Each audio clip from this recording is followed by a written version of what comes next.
Hello ladies and gentlemen, and welcome to my channel. I'm your host, That Creepy Reading, and today I want to present 16 Let's Not Meet stories for your viewing consumption. Now, I want to let you know that none of the stories here are actually written by me, but are rather purported to be true and written from first-hand accounts by the lovely people at Let's Not Meet. You can find them linked in the description below. For the rest of you, I want to quickly inform you that the reason why I titled this video Disturbing is because some of the stories here are a little bit out of my comfort zone, and I want to let you know that at least one of these stories is going to disturb a demographic of you out there. I don't believe in trigger warnings, as that will ruin the integrity of the video. So, just understand that if you're sensitive to certain topics, I highly recommend you click off the video now, as that is your only way of not being disturbed. In the meantime, for the rest of you, sit back, relax, turn down the lights, and welcome to my dungeon. I'm your host, That Creepy Reading, and today, I'm signing off. Oh Tinder, by username is not needed. So, this happened about 2 summers ago. I was 21 at the time, and decided to go on Tinder because my job required anywhere from 70 to 100 hours a week. So, I barely had time to sleep, let alone meet someone. I see this one guy who is a very attractive 42-year-old. Yes, I know. We happen to match and we chat a bit, and eventually exchange numbers. We text back and forth a bit, and he ends up calling me, and the phone call was pretty normal. No red flags that I'm aware of. We set up a date for the upcoming week. The week arrives. I'm walking to a small park in the city to meet him. This may sound awful to say, but I cannot stand a man who bathes in cologne. I could smell the guy from 10 feet away. He walks up to me and immediately I feel something is off. I thought, hey, maybe I'm just being silly. And this is where the fun begins. We go to this restaurant and we're eating and drinking. He starts receiving phone call after motherfucking phone call. Within the hour we spent at this restaurant, he took about 6 or 7 phone calls, all speaking in Hebrew. So, my Spanish ass didn't understand a single word he was saying. I'm fuming at this point, and when he hangs up his call, I tell him that he should take his phone calls, and I would rather go home. He tells me he's sorry and that it's his birthday, so his family are calling him to wish him a happy birthday. I find it odd that he'd want to go out on a date with some girl he'd met online, rather than hang out with his friends. Maybe I'm thinking too much. At this point, this man is a few shots in. He starts grabbing me aggressively, and I tell him to back up a little. We've just met, and I don't want him touching me that way in public. He stops. Now, at this point, I should have left. I don't know why the hell I didn't. The check's taken care of by him. He asked me to go get drinks with him. I assume this meant walking to get drinks, because as I said, homeboy is a few shots in, and I think he's a little tipsy at this point. But he says he wants to drive to a different bar, and I refuse to get in the car if he was planning on driving in his current state. He asked me to walk to his car because he needs to sit down before we go to whatever the fuck bar we're going to. I'm not too alarmed by this because it was very well lit and in a populated area of the city. We get into his car, and he asked me if I wanted a drink. Now, I have this puzzled look on my face, and he starts laughing, gets out of the car, and opens the trunk. This guy comes back with 2 sippy cups and a bottle of whiskey. I look at him and I ask him first, "Why do you have those cups?" At the same time, I turn around and see a car seat in the back. This idiot has a son. He's using his son's sippy cups to pour whiskey in them. He offers me a drink and I deny it because, well, I'm not drinking fucking whiskey.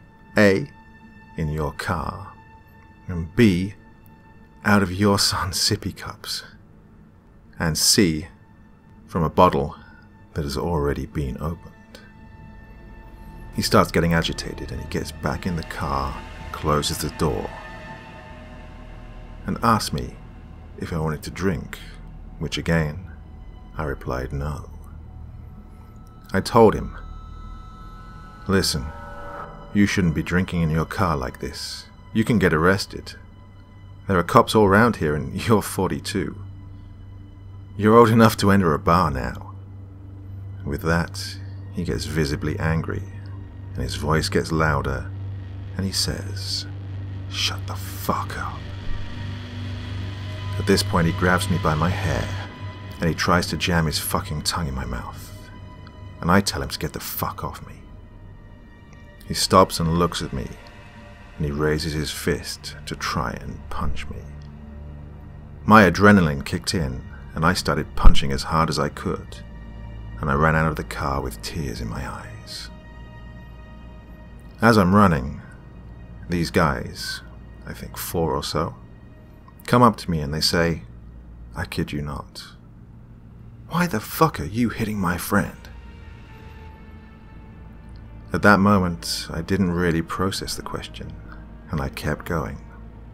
I got into the first cab that pulled up and went the fuck home.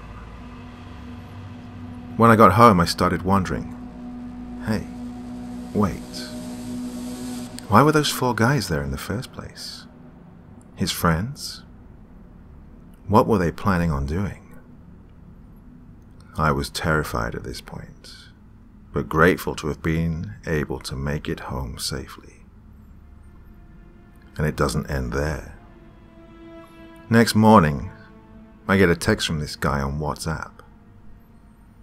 He sends me an audio message of a woman who he apparently is speaking to, telling him all these things she'd been willing to do, and how much she likes to party. He says, "I wish you were more like her. You're so much sexier. Why did you leave last night? We should hang out again." I'm staring at my fucking phone in disbelief. I know damn well he wasn't drunk enough to forget. I should have blocked him, but instead I responded telling him he was absolutely fucking insane. He responded, "You're a fucking crazy girl. You're such an immature 21-year-old. I knew it when we were in my car and you didn't want to take that drink." He said that if he ever saw me on Tinder again, I'd regret it. I immediately blocked him and deleted my Tinder shortly after that. That, honestly, was one of the scariest encounters. What scared me the most was that his friends were right round the corner.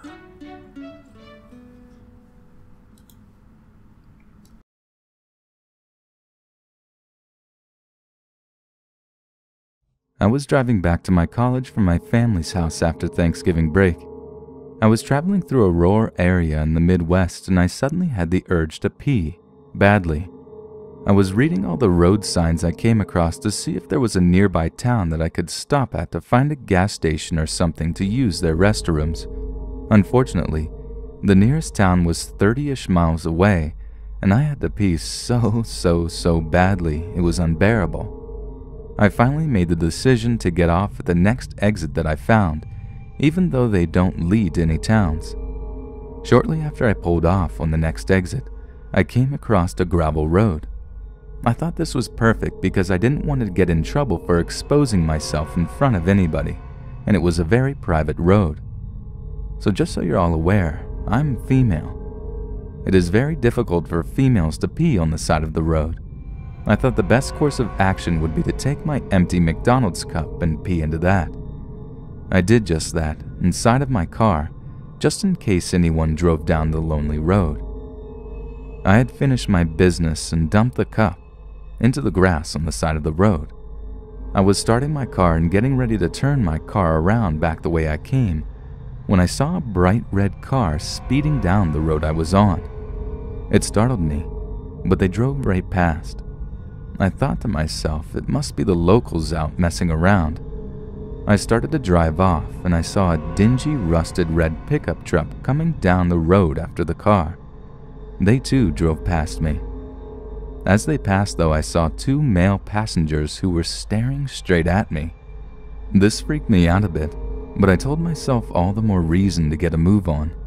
I still kept my eye on the pickup truck though, and I saw them turning around, coming straight at me.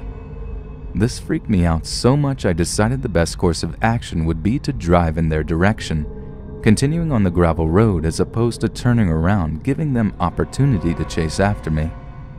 I drove right by them again and saw that they were grinning at me. I was so scared I hit the gas, which on gravel road doesn't do much good.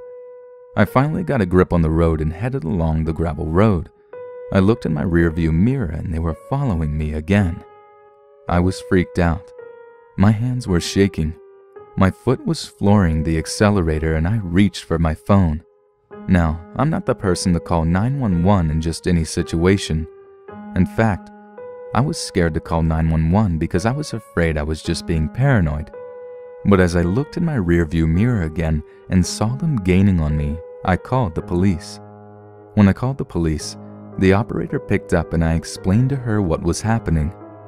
During this phone call, the men in the pickup truck were so close that I couldn't see their front tires. I was sliding all around the gravel road, trying to stay on the phone with the operator. She was giving me directions to the nearest town several miles away. They followed me the entire way there, all the way until I reached the police station. I saw them turn around very quickly because they knew I was out of their reach.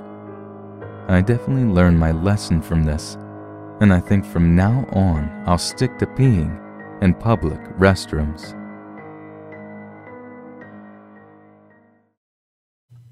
No, You May Not Bless Us or Our House by Rhapsody18. I had just moved out of my parents, and with my very wealthy girlfriend named Brittany. We're both young and able, just out of high school, and wanting to taste some freedom, with some well-deserved love on the side. So together, we found a pretty nice two-story house that was going for a very good price. It was even in a great part of the city, which was convenient for Brittany's job at her father's office. We should have known that the price was a little too good to be true, but at the time we were naive and jumped at the chance in a heartbeat. As we were moving our stuff in, we were immediately greeted by Gracie. Gracie was our middle-aged next-door neighbor who was just dying to know all about us the moment we arrived. I still remember her short brown hair that sat up on her head in shambles as it matched her equally colorless clothing. Her formal attire made me feel like I just walked into a job interview instead of my new neighborhood. She insisted on bringing some of her pastry dishes for dinner that night, but we had just made plans to eat out already. We promised her that another time we'd do it, and looking back, I wish we hadn't made that promise. The next day, as Brittany and I were working on the living room, a happy 3-note knock came at the door. It was Gracie with several small cases of bread and other pastries inside. Before I could make 2 cents of the unexpected arrival, Gracie was already making a beeline for the kitchen, insisting we ate some dinner. I wasn't exactly pleased by this, but Brittany assured me she had good intentions. So after whipping up a few sandwiches from the fridge, we sat down at a small kitchen table with her. Boxes and boxes of our unpacked things crowded the kitchen, making for a very cramped space, but Gracie didn't even seem to care as she rattled off question and question. It wasn't long until she started talking about the church she was a part of and how she was going there for decades. It was fascinating and a little unsettling how she talked about this church, watching her eyes go up as if she was preaching the direct words of God himself. It didn't take long for Gracie to ask us to come by to church this coming Sunday. She even gave a sly smile and said that the choir boys were a fine sight to behold alone. It was at this moment that Brittany replied that if there were any choir girls, that would be just as fine as the boys, and she'd definitely stop by. Immediately, Gracie's big smile became a state of silent shock and look of utter disgust. And she said, "Oh, I see." She muttered quickly in what felt like a flash. Gracie picked up her now empty cases and headed straight for the door. It was quite obvious that what she had heard offended her, but I still felt the need to go after her. As I called out her name, she spun around as her narrow stare met my eyes. "This house is damned!" And with that, Gracie smashed one of the glasses onto the floor as she made her way out.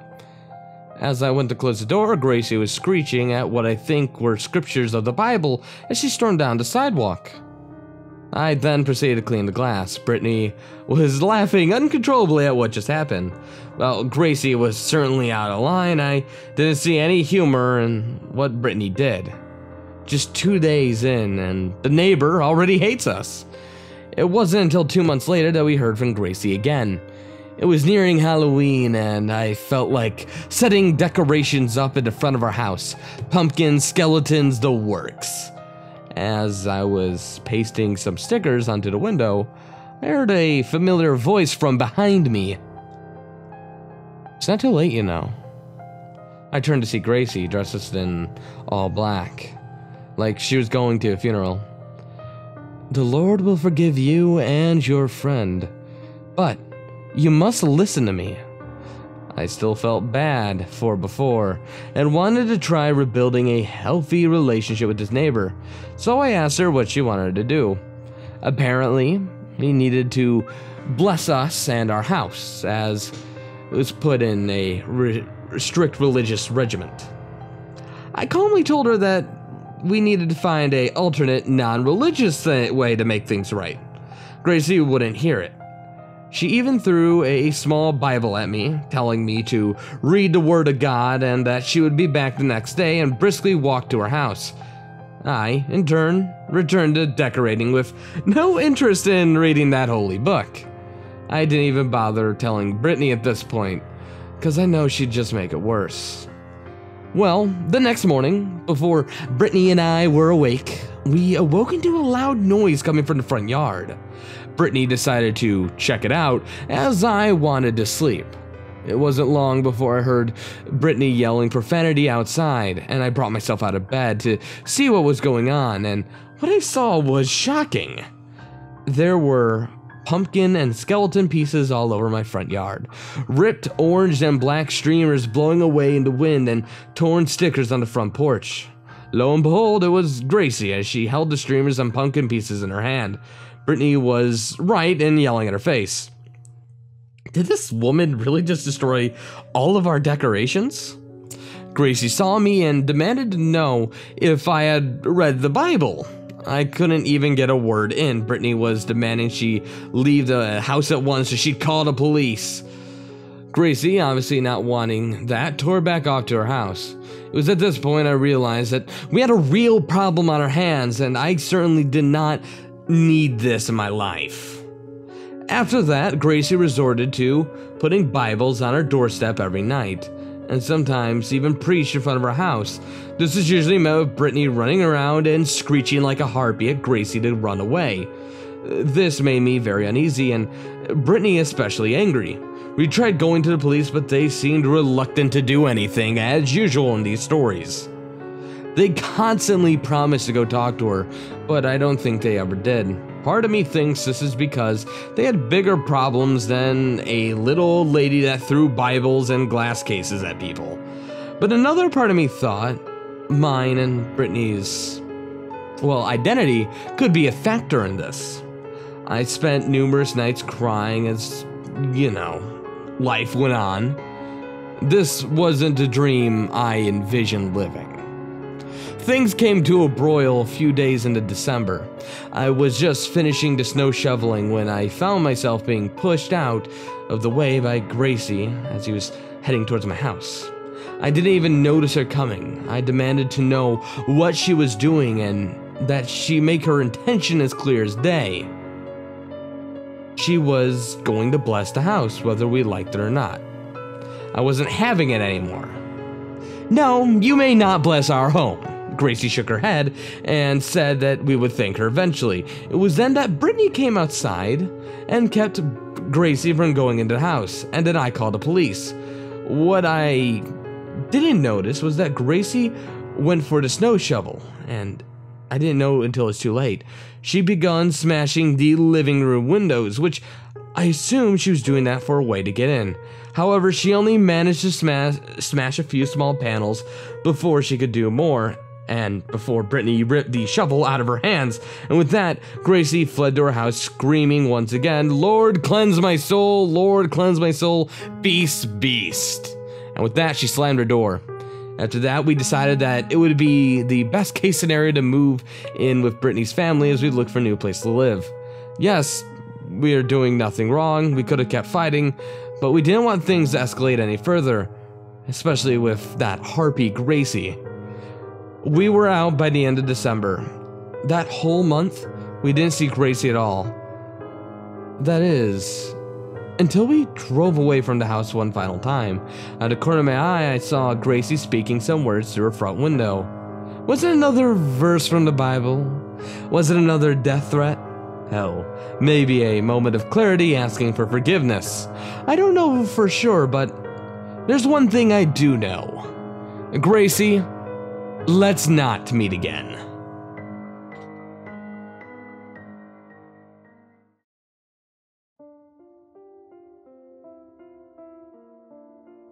So, I live in a duplex. It's actually a house that's been turned into 2 separate apartments. There's a door that separates the upstairs apartment from my apartment, and we each have our own entrance. So, I share my apartment with my fiancé I've lived here with for 12 years, and have had several neighbors in that time. They've all been great. Well, until now. So, the guy who owns this place lives out of state. Last month, he stopped by to clean things up in the upstairs apartment since it had been empty a while, and he informed me an older couple was moving in. So far, it's been mostly young folks who've rented out this room. Now, my fiancé and I are quiet people. We mostly work, go to the gym, and hang out together at home. So we thought, no problem. Maybe it's a cool old couple who bake and shit. We are both at work when they move in. No big deal, we figure that we'll see them in the backyard or something. To explain, we share one big backyard, and they have their side and we have ours. One day, I'm in my side of the yard, shirt off, just hanging in my hammock. Out walks this older woman, butt naked. She's just wandering the yard, almost sleepwalking. I try to get her attention. I grab her arm and she starts attacking me, raking her hands across my chest hard and drawing blood. I guess my screams prompted her husband to run out. He seems normal and apologizes and tells me she suffers from dementia and that it won't happen again. And don't tell Steve, that's our landlord.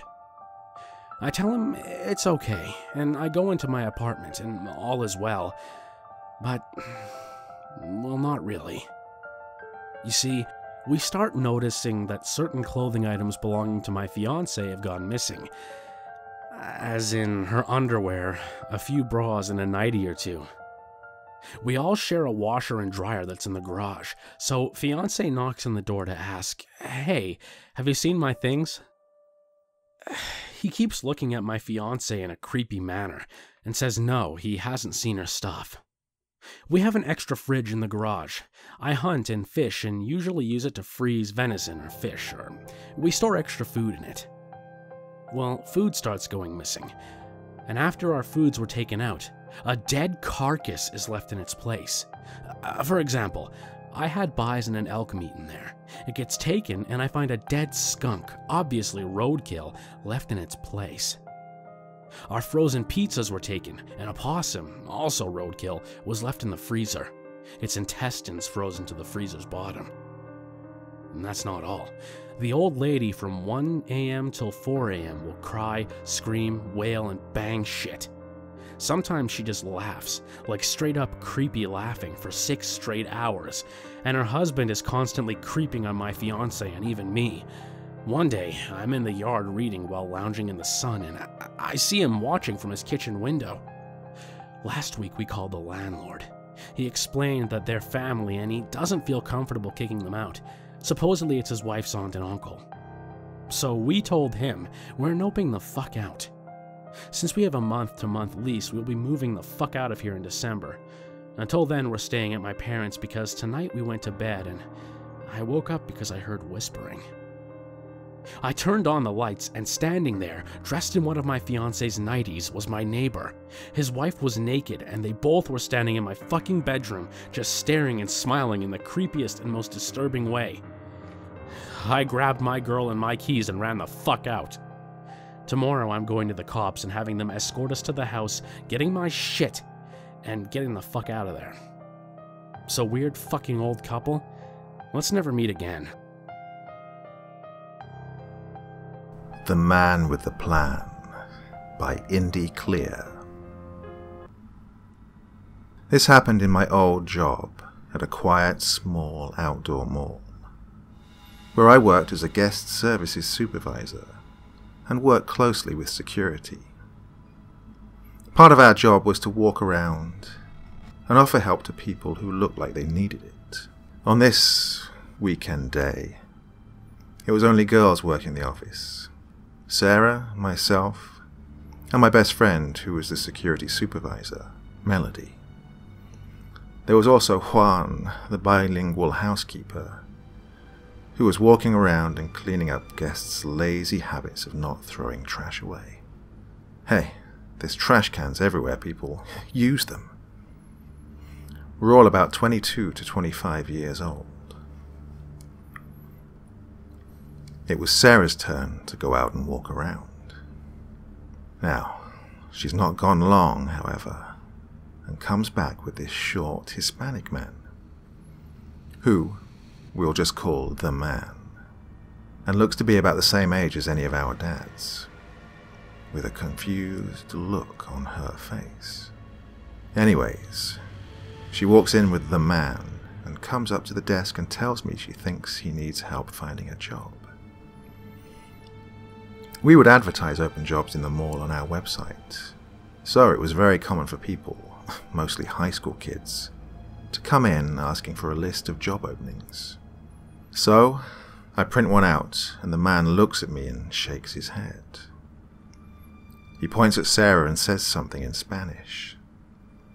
None of us speak Spanish, so Melody called for Juan over the radio to translate for us, which happened frequently since we live in Southern California. Juan comes in, and we tell him that the man wants something, but we can't understand him. Juan starts to talk to the man, who by then is speaking extremely fast and using a lot of hand motions. As I said, none of us understand what is being said, but the man keeps pointing to Sarah, myself, and then to Melody while shaking his head. Each time he points to us, Juan says no, and the man becomes more and more agitated. Juan keeps saying no, and ends up pushing the man out of the office, and immediately Juan also leaves our office. We call him back and ask him what happened.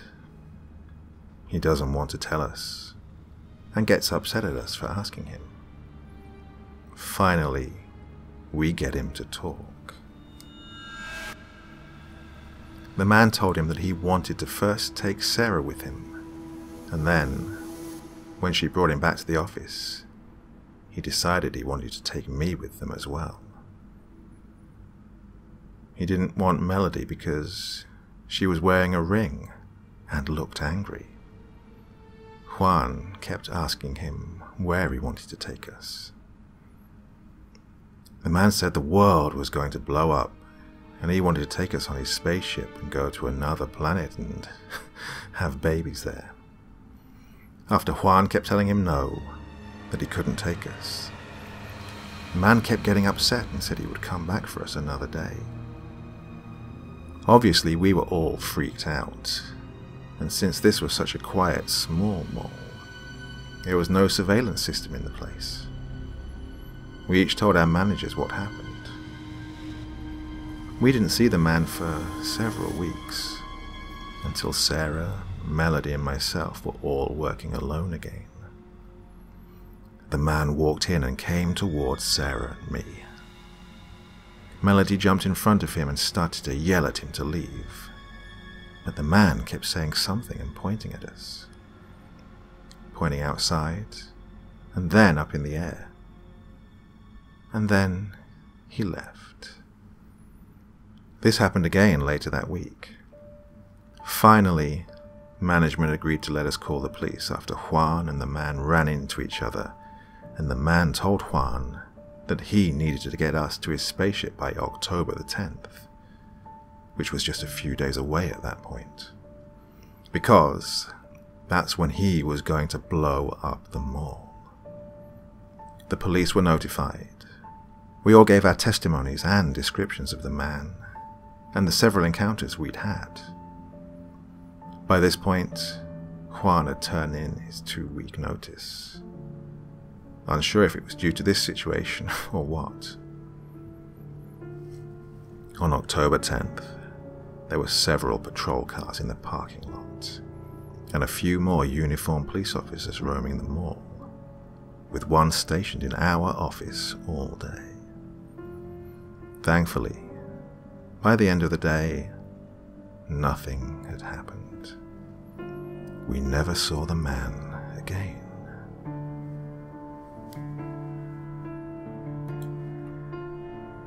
Hey guys, it's me again. At this point in the video, this is where we're getting into the more disturbing content. If you manage to make it through those last ones, just understand that these ones are going to be a little bit more risque. So if you want to avoid being disturbed, this is your only chance to click off the video. This is your only warning. See ya. An Abandoned Dog Saved My Ass by Buffalo Soldier. This incident happened in the summer of 2015. I live by myself in a nice house inside a small town. Low crime, but still the occasional shady fucker. Anyway, at work that day, on a smoke break, I watched a dog get thrown from a moving vehicle. 4-lane city traffic during the start of rush hour. I ran out there. I scooped his little ass up, and I booked it to my workplace. He was not injured, amazingly. As a bleeding heart animal lover, I decided to take him home. At least, take him home with me until I figure out what to do with him. I have admittedly, large amount of cats, and always have. This was my first experience with a dog that I was solely responsible for. And let me tell you, this guy was very shy. Head hung, tail tucked, jumpy, just looking at me like I was about to beat him. I was clueless on the subject of this dog's personalities and tendencies. I just knew they needed to be taken out frequently. His first night with me, we had been out about 15 times, as I didn't want him shitting in my house. I was having my final cigarette of the day on my porch around 300 hours. The dog was on a lead, chilling under my chair as I smoked and poked about on Reddit. I see a man walking on a sidewalk that runs by my house. After he passes my house, he stopped and turned his heel and approached. Hey, can you tell me where 302 Church Street is? He asked. I told him that I would search the address on my phone, which of course was taking a minute to pull up. He explained that he didn't have a phone of his own and was attempting to get to a friend's house, taking small steps towards me the entire time. Finally, the address I summoned up came up. It's exactly 2 blocks north of here, right on the southwest corner across the street, I told him, pointing in the exact direction. He kept his eyes locked on me, continued to slowly move closer. That's when good old doggo starts growling, very softly at this point. I had forgotten he was even there until now. Hey, mind if I take a look at the map? He grinned sheepishly. I'm really bad with directions. I rose up from my seat, pointing again. It's truly just 2 blocks up this road. Just follow the road, 2 blocks. The house will be on your left. Making it very clear that I wasn't just gonna hand him my phone. Well, can I just call them? I need to know, to let them know that I'm coming, he said, once again, still creeping closer, extending his hand. I'm sorry, but that's not gonna happen, I curtly replied. How about a text then? Pushing forward still. Dude, no. And that's when I started walking towards my door, and the moment I turned my heel, I hear, Just let me see your fucking phone! He was visibly becoming pissed off, clearly trying to contain it, and was getting way too close to my porch. As a last-ditch effort of getting this dude to fuck off, I say, you need to get the fuck out of my yard. My dog is protective and he will fuck you up. Hell, I didn't know the first fucking thing about this dog, let alone whether he had the capacity to, and I quote, fuck someone up. I just hoped saying that would intimidate this pushy phone guy.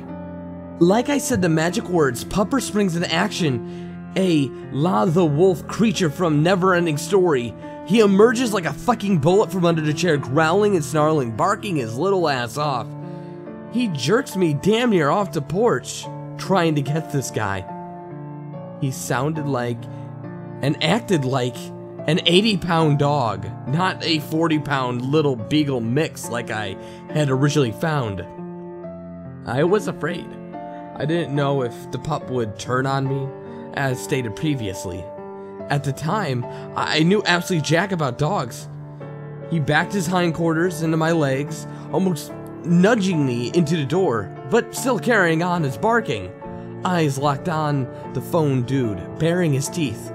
Phone dude holds up his hand and just backs off, stammers something like, yeah, 2 blocks north, right? And then begins walking that way. I go inside, cut off my lights, and peek out the window at him. He glances at my house, assured that I'm inside, and then turns and begins to walk in the completely opposite direction I pointed him in. Icing on the cake. He pulls the phone from his pocket and actually raises it to his ear to make a phone call. Doggo secured his place as a member of my family at that night. He's incredibly protective of me and frightened away another creep since this incident. He is attached to my hip and made it known that he is grateful to be in a safe, loving home, wherein he will never go become a projectile from a moving vehicle ever again. I now call him Hank. And I truly believe that night would have ended poorly for me had he not been there. So, creepy phone dude, let's not meet again. In our complex to smoke, to which I accepted. Everything started off innocent enough. Conversation, smoking, though he seemed like he was already high before I got there, judging on how much he was giggling at little things. As the night goes on, he tells me that I need to take the weed with me because it was mine, that I told him to buy it for me, which I didn't, and I argued this fact that he offered that no mention of buying ever occurred. So just to shut him up, I told him that I would give him $40 the next day after work. Later that night after I left, he proceeds to text me that I need to give him the money or he's going to bring it over, or to my job. Again, I told him I'd bring him the 40 the next day. This continued several times the next day while I was at work, and by now he's getting on my nerves. Meanwhile, I'm telling him that I can't have the weed, nor do I want it, and to just give it to someone else or whatever. So after work, I get the money he's asking for. He tells me that I have to help him pay off his traffic ticket that he got because he went to give the weed to someone but got pulled over for not using a signal.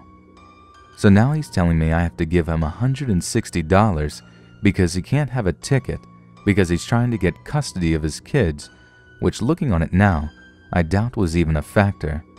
So I get another $140 to give to him, but now the traffic ticket has gone up to $200, which sends up a red flag, and I told him I couldn't or wouldn't pay him. To be perfectly clear, I was not giving him money to help him out, but out of self-defense to get him away from me, since I didn't know what to expect just in case he was dangerous. I had to backpedal my steps and tell him I lied about where I lived and worked, just so he wouldn't get them involved. But truthfully, I was glad I never gave him my name or got his, so he didn't have much to go on besides my physical description. I was afraid that he'd go looking at our apartment building asking for me, which is exactly what had happened. I quickly hid in the bedroom closet while my roommate answered the door and told him they haven't seen who he was looking for. I quickly called my boss and told him a very condensed version of the story, and told him if someone comes looking for me who doesn't know my name, just what I look like, that I don't work there and that they don't know me. Then I get a barrage of texts asking if I have his cell phone from at least 5 different phone numbers, so I know they're all him, which is even more suspicious. I didn't reply to any of these, so eventually they stopped, but now I'm scared to leave the apartment except for work. So, crazy drug-pushing stalker, let's not meet. Ever.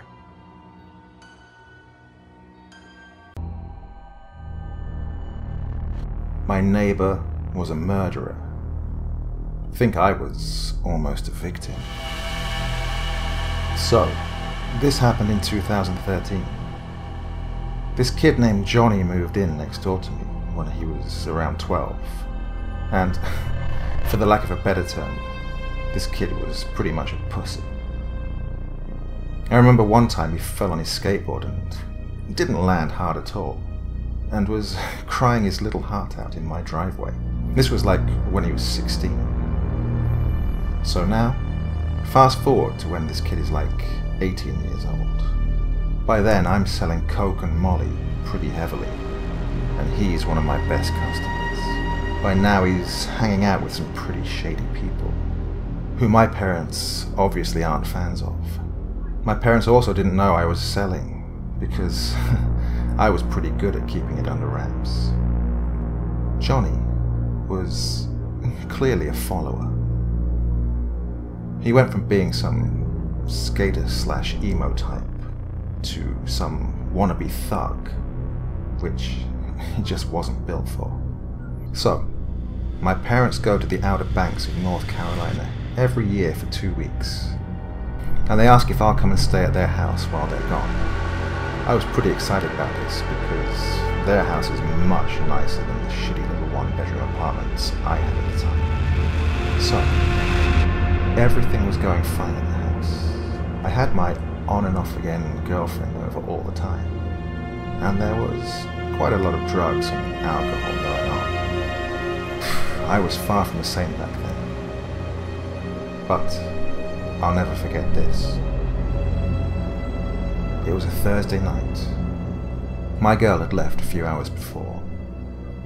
Now, I should say that earlier in the day, Johnny had seen me out front of my parents and had asked for a front. I told him no, considering I never fronted anyone, and, in all honesty, I'd been using too much of my own shit, so I really couldn't afford to. He didn't like that very much, and we got in an argument, and I pretty much punked him in front of all his little friends. So, by now it's like 2 in the morning, and I'm obviously nowhere near tired because of all the coke and molly. I'm sitting in the dark watching Netflix in this kind of den side living room my parents had in the downstairs, which had a window going outside that I had open. I paused the TV and was on my phone texting when I hear something. It's the screen of my window slowly being slid up. I know the sound. I'd snuck in and out of this house numerous times when growing up, so I slowly get up and watch the window. I clearly see the screen moving very slowly up through the curtains. I walk up to the window, and as soon as I move the curtain, at least 3 or 4 people scatter. I run out front, but they are booking it down the street. I knew it was that Johnny and his friends. I didn't see them, but I knew it was those shitheads. I didn't call the cops or anything. I wasn't exactly living on the right side of the law. So, I just went back in and locked everything up. And the rest of the week passed by smoothly. I never told my parents about it. And I also never saw Johnny again. I called him a few times, but he never answered. I even offered to front him, which was bullshit. I just wanted to see him. But he didn't reply, which was all the more reason to know he was here.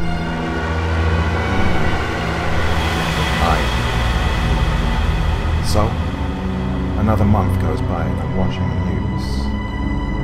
And Johnny is on it for murder. This blew my mind. He and 3 of his friends went out of town, broke into some old couple's home, beat them, tied them up, then stabbed them. They burnt the house down after robbing it. They all ended up telling on each other, and he got sentenced to 35 years for testifying against his co-defendants. Makes me wonder, if I was asleep when they got in, what could have happened?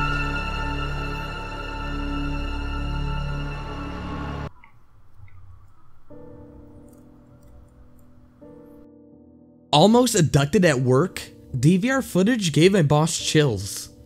By Porcelain Lamb. I have never posted on Reddit before, but I figured this post would fit here quite nicely, so I made an account after lurking all of these months. This story takes place only about 9 months ago or so, and it still works me up.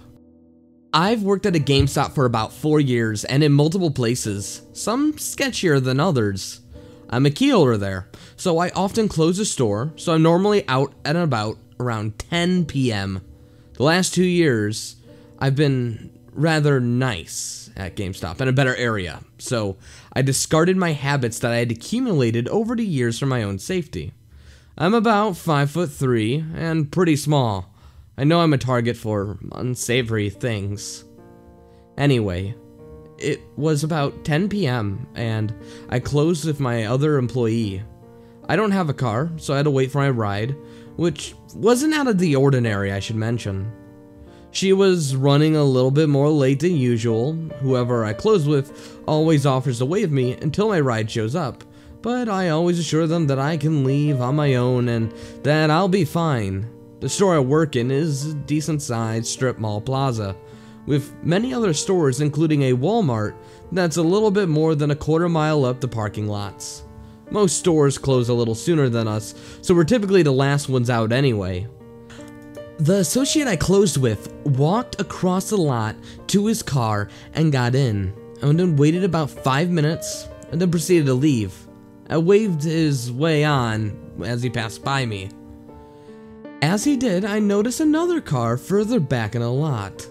It was the only car left, and I'd assumed that it was just someone else getting here a little late. My eyes followed the associate's car all the way to the end of the plaza until he's gone. I check my phone, and my batteries are low, but I can see that it's about 10:10 p.m. I was sure that my ride would be here any minute. That's when I saw the other car start to move. They may have been sitting there because no one had walked to the car since I had left the store. They didn't turn their headlights on, which was odd to me. It started up that gut-wrenching feeling that you hear so many times in these stories. It was a little weird. So, I thought that I had to leave.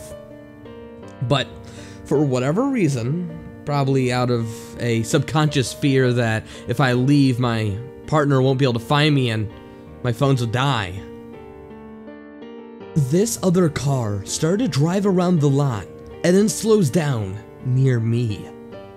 At this point, I had to leave my phone out just in case, and I have my messenger bag on my shoulder in case I need to ditch it fast. He pulls up around 15 feet from me, just outside of the first handicap spot. The car stops, and it's still running. It's old, it's gross, it's beat up, only has 2 doors, and there's rust all over the place. That's when the first door opens. No lights come on. Out steps a very large man, maybe around 6'4". He had brown, messy hair and was brolic, but still lanky. His clothes were stained with sweat or grease, and he looked very unwelcoming. He had casually gotten out of his car, but when he turns around and clicks his fucking front seat forward, and immediately, with the door opening, starts walking fast towards me. I hadn't even realized it, but I was already on my feet, backing away from this guy. He kept making eye contact and made a gesture to come back, basically from where I turned around. At this point, I turned around and I started to book it into the Walmart parking lot. The sketchy guy got into his car and pulled around and started driving towards me. I don't know this guy. The store has been closed for over an hour, and it's dark, and there is a lot that is empty. There's no reason to be approached like this. He still had his lights turned off, which absolutely terrifies me at this point. I can hear him, but it's still very dark, and my heart's pounding in my ears, and I can't tell if he's right behind me or had turned left. I peek back, and he's still slowly driving towards me. I can actually notice this just from the little light that there was out there reflecting off of his car. At this point, I am certain that I'm about to be shoved into a car and sold into human trafficking or get my kidney stolen or some shit. And I'm still in an absolute panic, but all I can do is run. The Walmart is still so far away from me, and I was sure he would probably try to actually make an effort to get me to the car by the time I made it to the Walmart. I felt like he drove slowly beside me just to tease me, just to have that little chance to scare me. But then, I saw a big truck in the very back of the Walmart parking lot.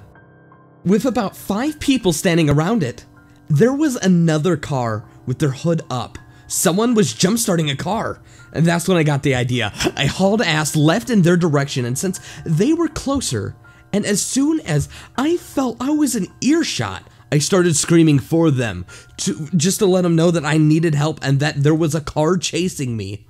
The group looked in shock, and for all I know, they could have been sketchy too, but I had to take the chance. A man and a woman started running towards me and met up with me, and I was pretty nervous and shaken up and winded. I could hardly talk, but I looked back and I saw the taillights of the car driving away. I walked towards the rest of the group, which is just a few people attempting to jumpstart another car. I told them that a big guy was following me and that I felt very unsafe.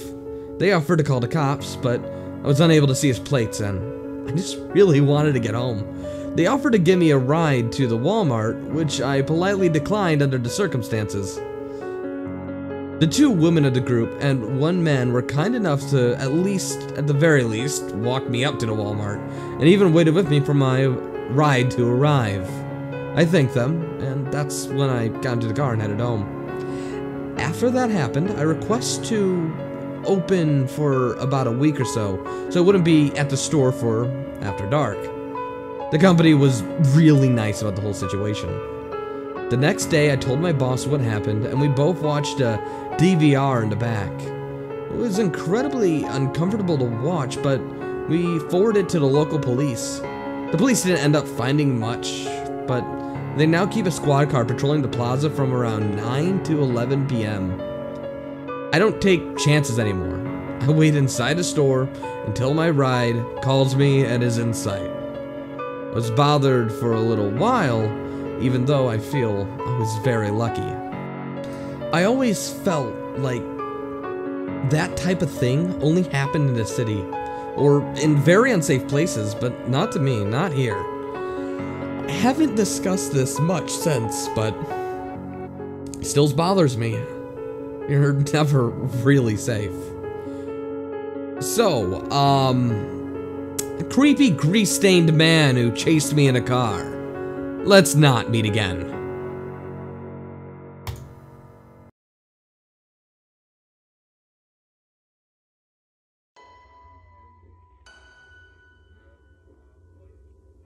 I grew up in a small remote town. We had no public transport except a random bus that showed up once a week to take you in or out of town. I first left home at 17 and moved to a large town. When working, I often finished work between 12 to 4 in the morning. If I didn't feel like walking or couldn't get a ride, I would often call a taxi. On several occasions, I encountered drivers that would seemingly purposely drive me to the wrong place, despite their navigation system and my directions, for extra cash, obviously.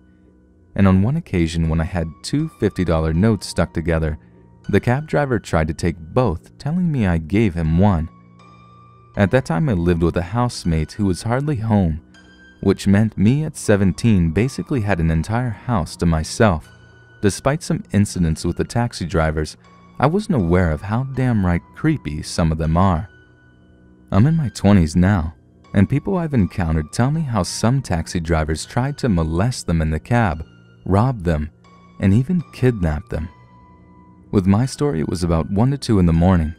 I caught a cab and the driver was asking me barely basic questions like most do, such as what do I do for a living and are you a local? The chat eventually changed to about where I was living.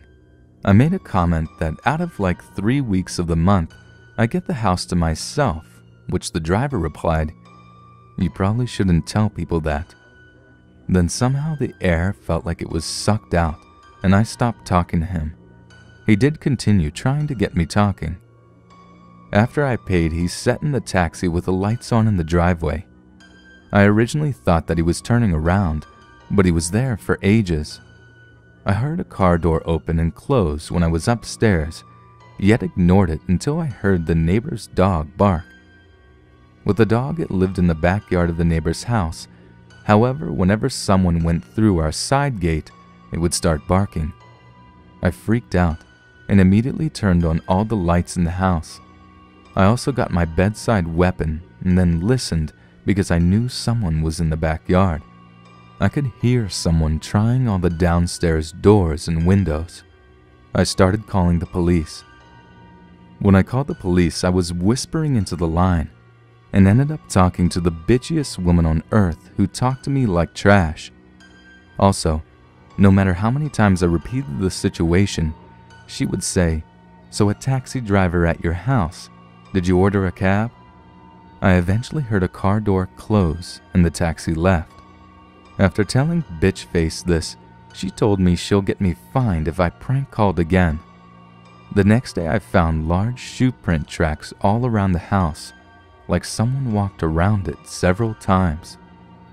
I am 100% sure the taxi driver was trying to break in, and I don't think it was for robbery.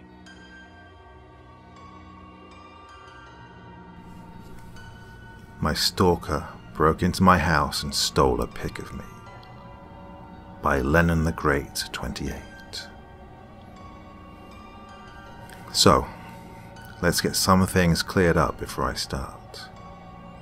I live in the US, specifically in the deep south. Lots of rednecks, trailers, and Trump supporters. I live in a lower middle class, but safe neighborhood. My house, or street, has a hill with woods at the top, literally right behind my house and street. So, let's begin. It all started May of last year. I walked into my house after school, my parents gone, and my brother coming in about 25 minutes later. So, I put on sweatpants, pulled my hair up, the usual. In the south, it's really hot in May. So, I go to open the windows. I get to one window, towards the back of my house, and see that the screen is torn, enough for a human to fit in. I assumed my cats or my dog had broken it, as they are in and out throughout the day, my grandmother watching over the house from about 8:30 a.m. to noon. So, I walk through the living room. I notice something off about the mantel, and I figure out what it is. A picture frame is sitting there, empty. The picture that used to be there was, you guessed it, of me. Chills go up my spine. It's creepy, but nothing to get my panties in a wad about. I just assume my grandmother took it out so she could bring it back to her house. Pretty logical. Fast forward to 2 nights later. Friday night. Nothing unusual, relaxing in my bed, watching Shane Dawson, munching on pretzels. I'm alone upstairs, as my parents and brother are downstairs. I hear banging coming from my bathroom window. I just thought it was my cat. From the darkness of my hallway, I can just about make out a figure of a tall person standing and facing me. My blood runs cold. I scream for my dad. The figure moves away, back into the bathroom, and I hear the window shut. My dad comes upstairs and I tell him what happened. He grabs a bat from the garage and tells my mom and brother to go into my parents' room with me.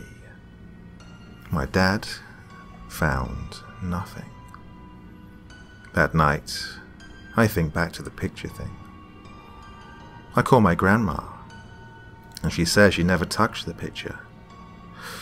Creepy. Anyways, that's my story. No new encounters since May. Maybe the fact of my dad wielding a baseball bat and yelling, "Come back here, pedo," into the darkness scared him away. My nighttime habit may have saved my life. By a now deleted account. This happened 2 nights ago, so I'm still replaying it over and over in my head. I thought this would be a good place to share. I'm a pretty predictable person with a predictable schedule. So, I'm not sure if this was a random occurrence or if someone knew my nightly routine. I'm a 35-year-old woman. My husband, Rob, gets up for work hours before I do. So, he goes to bed before I do. I usually get to bed a few hours after he does. Around the same time, every night, I turn off the lights and the TV in the living room, and then take my dog to the back door and let her out. She's a tiny, old, and possesses zero threat to anyone, so. The door leads to a large deck outside. Off to the right of the deck is a few steps down and a small path to the gate, which we always keep chained and locked. Every single night before opening the door, I would peek out the window right next to it without disturbing the blinds, and then flip the deck light off. I never expected anyone to be there, and we never had a problem with anyone trespassing or trying to break in before. It's just one of those things I did every night. Kinda like peeking behind a shower curtain before I pee. I know no one is back there, but if I don't check, then there's gonna be that one time that there's actually someone hiding there, you know? Hey, I watch a ton of horror movies, and it's pitch black outside at night where I live. So, a few nights ago, I got ready for bed. I went to the back door with my dog slowly following behind me. I peeked out the window, flipped on the light, and my heart jumped in my throat when I saw a skinny, dirty-looking guy, maybe in his 30s, 40s, standing off to the side of the door, facing it. I see him raise his arm up and hold a screwdriver above his head as soon as the light went on. I screamed, "Rob, get up! Grab the gun!" as loud as I could to startle the guy. And he did startle the guy, and he jumped over the rail onto the deck, even though he was right next to the stairs. And my husband ran out of the bedroom with his gun. He called the police, and they showed up within 5 minutes. He drove around trying to find the guy, but no luck. The guy broke the lock on our gate in an attempt to get in. He also pried open the back screen door, which is always kept locked as well. If I would have opened the door without looking first, I might be dead. I don't know. I don't even know what would happen if I caught the guy trying to break in, or if he was waiting for me to open the door like I do every night. Either way, it was fucking terrifying. My parents is buying us an outdoor security camera in a few weeks. It will be an early birthday present for Rob. So, creepy guy with a screwdriver at my door, let's not meet again.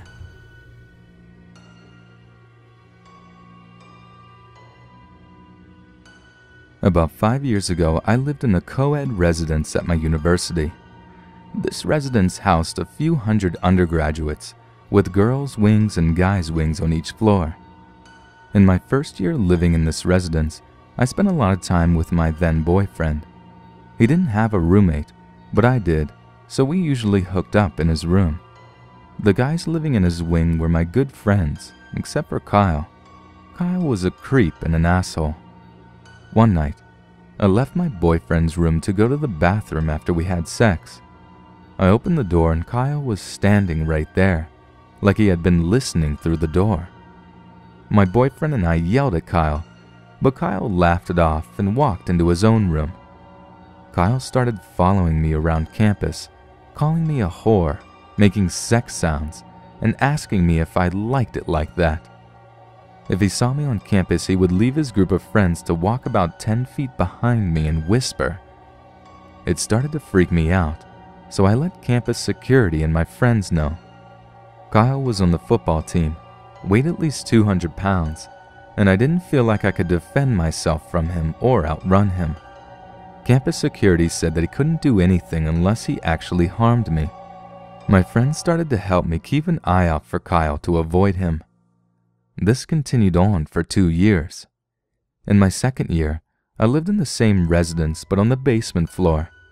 My window was level with the ground, and if my blinds were open, anyone walking by could see right in. That year, I was stressed out from school and sometimes found myself falling asleep while studying. 3 times that year, I fell asleep with my blinds open and woke up to Kyle squatting to watch me through my bedroom window. Once, I took a nap in the library and woke up to Kyle sitting at my table, staring and grinning at me. I went to campus security, but they told me again that they couldn't do anything unless Kyle actually hurt me or entered my room. The next year, I lived off campus. I would take the train 2 stops from the university, then walk a block home. I hadn't seen Kyle in months and had kind of forgotten about him, until one day when I was catching the train home. I was standing on the train platform waiting for the northbound. The southbound train pulled up and Kyle got off. He noticeably saw me. Instead of exiting the platform with the rest of the passengers from the southbound train, Kyle waited on the platform. There was no connecting trains coming, just the north-south line, so it made no sense for Kyle to be waiting here. The northbound train pulled up and I got on. I tried to hide in the crowd, but it was too thin. Kyle followed me on the train and sat across from me. The train reached my stop and I didn't get off. I refused to let Kyle know where I lived. Kyle and I rode the train in silence to the end of the line and back to the university, an hour-plus trip. When we got back to the university, I got off the train and Kyle followed. The crowd was much larger this time and I felt safer. I left the train station, and when Kyle noticed I was walking towards the campus police station, he stopped following me. Fortunately, I haven't seen him since. To all the students out there, please go to the real police with complaints, not your school's worthless rent-a-cops. School Cafeteria by Angry Eloquent Cup. This is extremely short and probably not as intense as some of the other stories on the sub, but I want to share it because I think about it a lot. When I was in the 4th grade, I went to a pretty small charter school. I loved it so much and I loved every teacher I had. Our cafeteria was fairly small and we didn't really have a real kitchen since the cafeteria doubled as a library, so we just got food shit from our caterer or something like that.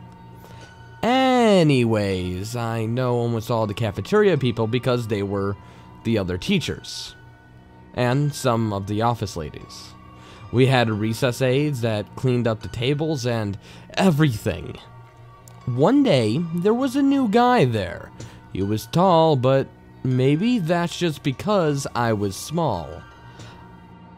He had glasses, short hair, and seemed pretty well built.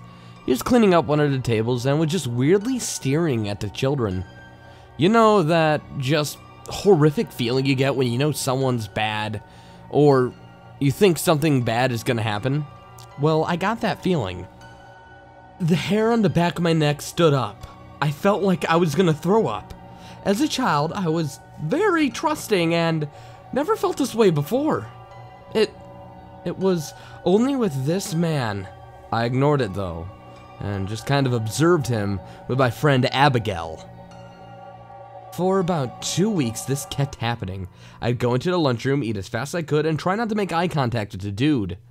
Also, just some more detail, after we were done eating, we had to clean up our trash and then raise our hand and the aide would tell us if we could go or not.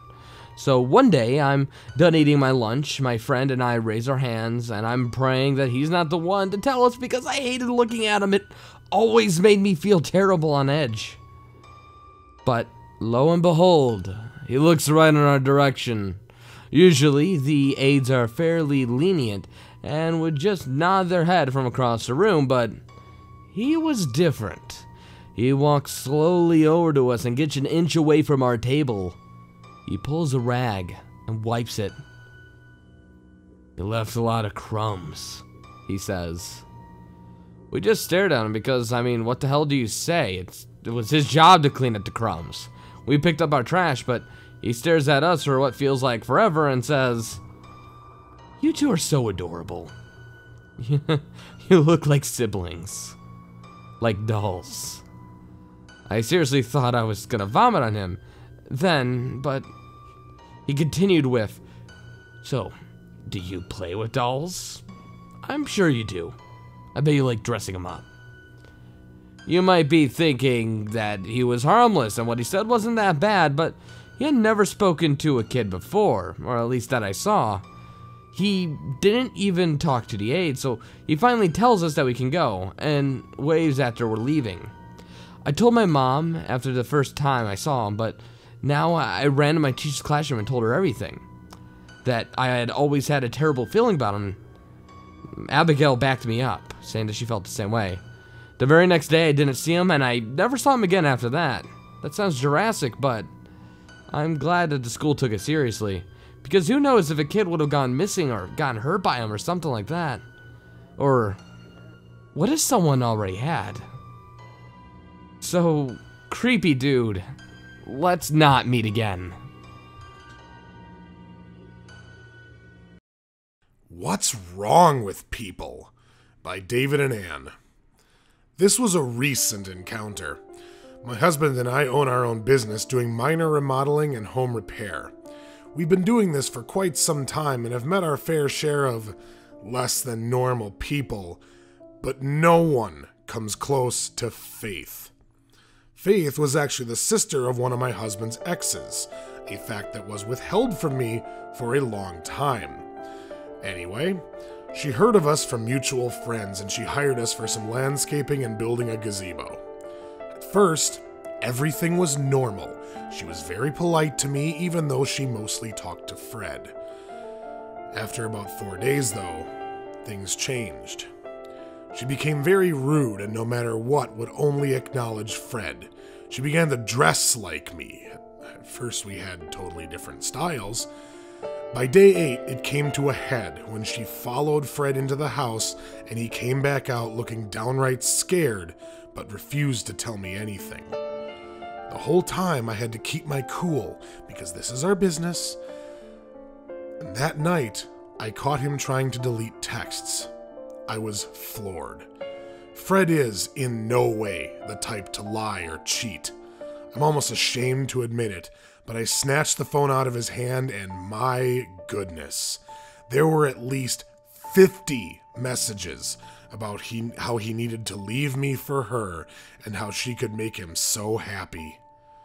Every text he said no, he was happily married and he wasn't interested in anything except doing his job. Then the text got darker as he apparently stopped answering her. She threatened to kill me in very bizarre, specific ways, having him bury me under their gazebo. How she has been following his life on social media for years, just waiting for the opportunity to get a chance to see him. On and on and on.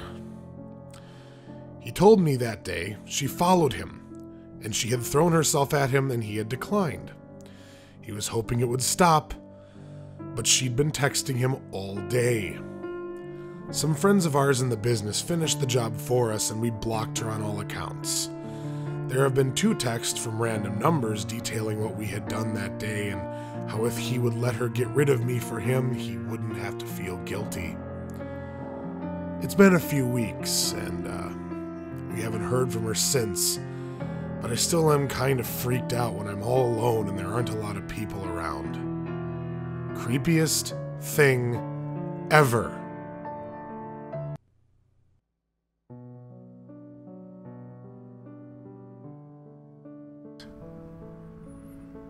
I love staying up late. Watching television until 3 a.m. is my bread and butter. Suffice to say, this is a usual thing for me when I am home alone. With my dad going away for work every 2 weeks and coming home for 1, it was very easy for me to get away with it while I was in school. And, for context, I lived just with my dad as my mum passed away from cancer when I was only 12. But I wasn't completely alone though. I had a tuxedo cat with the most fitting moniker, Tuxedo. I've had him since I turned 16, and he's kept me company during the many long Canadian winter nights when I was by myself. His 2 favorite places to sit were the small red couch on the right side of the television, and the small table that was placed in front of the large living room window. I also occupied the big red couch right in front of the TV. One more thing to note is that my dad always insisted I close the curtains on the large living room window when it became nighttime. To him, he thought it was dangerous to let people see into the house and could tempt them to break in. But in my mind, I always figured no one would be dumb enough to break into a house with lights on instead of a house with no lights on at night. So, I usually just left them open the entire 2 weeks he was away because, well, laziness. So, on this particular night, I was watching a documentary. I think it was about some couple being held hostage somewhere in Australia. These certain documentaries would be on very late, which wasn't a problem for an 18-year-old me in the slightest. Tuxedo obviously felt differently. as he'd chosen to gaze outside the living room window instead. As it just entered a commercial break, Tuxedo started giving off soft cries, and his eyes were staring in the direction of the front door, which was on the left side of the window. He usually does this if he sees someone outside the door, which was more commonly done during the day than the night, for obvious reasons. It was actually very out of the ordinary for Tuxedo to do it so late.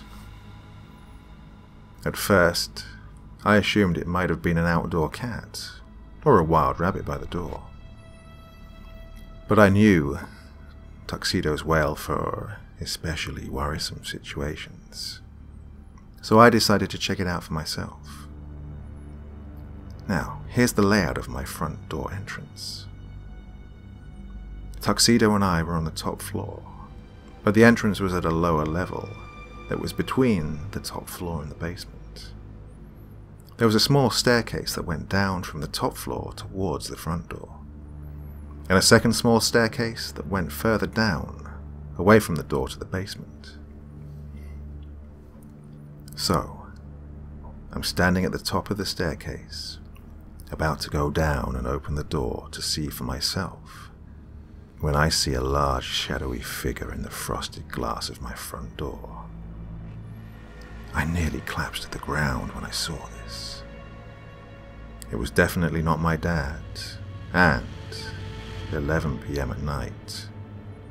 It was certainly not something I expected to see. I could tell whoever this was had something in the door and was trying to pry it open. At that moment, something came over me that I can't explain. It might have been the fact that I knew I had no one in the house to help me, or the fact I felt an urgency to protect Tuxedo from this intruder. But I grabbed my cell phone off the arm of the couch and threw the lights on over the front door. The shadowy figure was now fully visible and clearly startled as our eyes met through the frosted glass. His face displayed in a jagged reflection. "Leave now. I'm calling the police. Leave." I didn't even get to finish before he was dashing off my yard and into a car across the street. Before I could even tell the make and model, let alone the license plate, he was gone. All that remained was a crude crowbar on the front step. Now, it's up for debate what that man was at my house for. I certainly didn't recognize him in the few seconds I looked at him. While this definitely shattered my imagined immunity from danger if the lights were still on, part of me wonders if he might still have attacked if I wasn't awake at night. One thing is for sure though, Tuxedo saved my life that night. I don't even want to imagine what might have happened if Tuxedo wasn't looking out of the window.